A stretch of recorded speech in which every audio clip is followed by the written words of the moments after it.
प्रणाम दोस्तों, कैसे हैं आप सब। आप सबका एक बार फिर से हार्दिक स्वागत है आपके अपने YouTube चैनल महाकाल भक्ति ज्ञान में। दोस्तों, वेदों, पुराणों एवं शास्त्रों में अमावस्या की तिथि का विशेष महत्व बताया गया है। जिस दिन सूर्य और चंद्र साथ रहते हैं उस दिन को अमावस्या मनाई जाती है। वर्ष के प्रत्येक माह में अमावस्या मनाई जाती है। तदनुसार आश्विन की अमावस्या 17 सितंबर को मनाई जाएगी। दोस्तों, आश्विन मास के कृष्ण पक्ष की इस अमावस्या को पितृ विसर्जनी अमावस्या कहा जाता है। इस दिन श्राद्ध पक्ष का समापन होता है और पितृ लोक से आए हुए पितृजन अपने लोक लौट जाते हैं। इस दिन ब्राह्मण भोजन तथा दान आदि से पितृजन तृप्त होते हैं और जाते समय अपने पुत्र, पौत्रों और परिवार को आशीर्वाद देकर जाते हैं। आश्विन अमावस्या के दिन पितृपक्ष समाप्त होते हैं, इसीलिए इस दिन पितरों के पूजन का बड़ा महत्व है तथा ज्ञात और अज्ञात पितरों के पूजन के लिए भी इस अमावस्या का बड़ा ही महत्व है। इसीलिए इसे सर्व पितृजनी अमावस्या और महालय विसर्जन भी कहा जाता है। दोस्तों, इस अमावस्या का श्राद्ध कर्म के साथ साथ तांत्रिक दृष्टिकोण से भी बहुत महत्व है।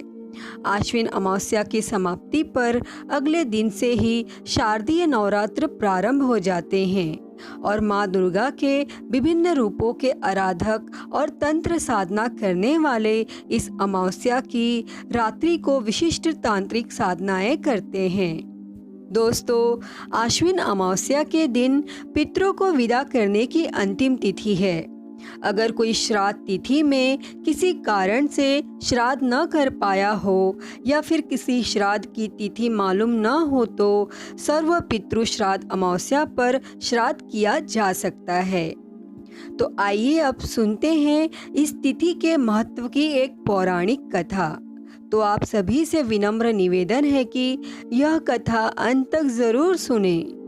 मत्स्य पुराण के अनुसार प्राचीन काल में पितरों ने आछोद नामक एक सरोवर का निर्माण किया था। इस सरोवर का नाम उन्होंने अपनी कन्या आछोदा के नाम पर रखा था। एक बार आछोदा ने 1000 वर्ष तक तपस्या की, जिससे प्रसन्न होकर देवताओं के पितृगण अपने अन्य पितृगण अमावस के साथ आछोदा को वरदान देने के लिए आश्विन अमावस्या के दिन उपस्थित हुए और उन्होंने आछोदा से कहा कि हे पुत्री, हम सभी तुम्हारी तपस्या से अति प्रसन्न हैं, इसीलिए जो चाहो वर मांग लो। लेकिन आछोदा ने अपने पितरों की तरफ ध्यान नहीं दिया और वह अति तेजस्वी पितृ अमावसु को अब पलक निहारती रही। तब पितरों के बार बार कहने पर उसने कहा, हे भगवान, क्या आप मुझे सचमुच वरदान देना चाहते हैं?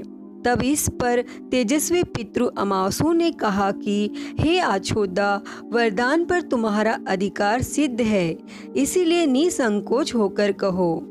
फिर आछोदा ने कहा, भगवान, यदि आप मुझे वरदान देना ही चाहते हैं तो मैं तत्क्षण आपके साथ रमण कर आनंद लेना चाहती हूँ। और आछोदा के इस तरह कहे जाने पर सभी पितृ क्रोधित हो गए और उन्होंने आछोदा को श्राप दिया कि वह पितृलोक से पतित होकर पृथ्वी लोक पर जाएगी। तब पितरों के इस तरह श्राप दिए जाने पर आछोदा पितरों के पैरों में गिरकर रोने लगी और इस पर पितरों को दया आ गई और उन्होंने कहा कि आछोदा, तुम पतित योनि में श्राप मिलने के कारण मत्स्य कन्या के रूप में जन्म लोगी। तथा पितरों ने आगे कहा कि भगवान ब्रह्मा के वंशज महर्षि पराशर तुम्हें पति के रूप में प्राप्त होंगे और तुम्हारे गर्भ से भगवान व्यास जन्म लेंगे। उसके उपरांत भी अन्य दिव्य वंशों में जन्म लेते हुए तुम श्राप मुक्त होकर पुनः पितृलोक में वापस आ जाओगी। और पितरों के इस तरह कहे जाने पर आछोदा शांत हुई और अमावसों के ब्रह्मचर्य तथा धैर्य की सभी पितरों ने सराहना की एवं उन्हें वरदान दिया कि यह अमावस्या की तिथि अमावसों के नाम से जानी जाएगी और जो प्राणी किसी भी दिन श्राद्ध न कर पाए वह केवल अमावस्या के दिन श्राद्ध तर्पण करके सभी बीते 14 दिनों का पुण्य प्राप्त करते हुए अपने पितरों को तृप्त कर सकते हैं। दोस्तों, तभी से प्रत्येक माह की अमावस्या तिथि को सर्वाधिक महत्व दिया जाता है और यह तिथि सर्व पितृ श्राद्ध के रूप में मनाई जाती है।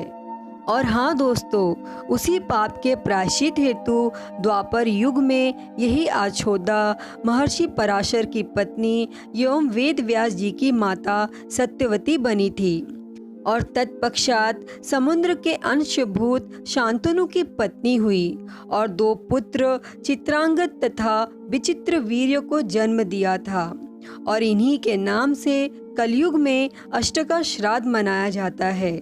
तो दोस्तों, यह थी आश्विन अमावस्या की कथा।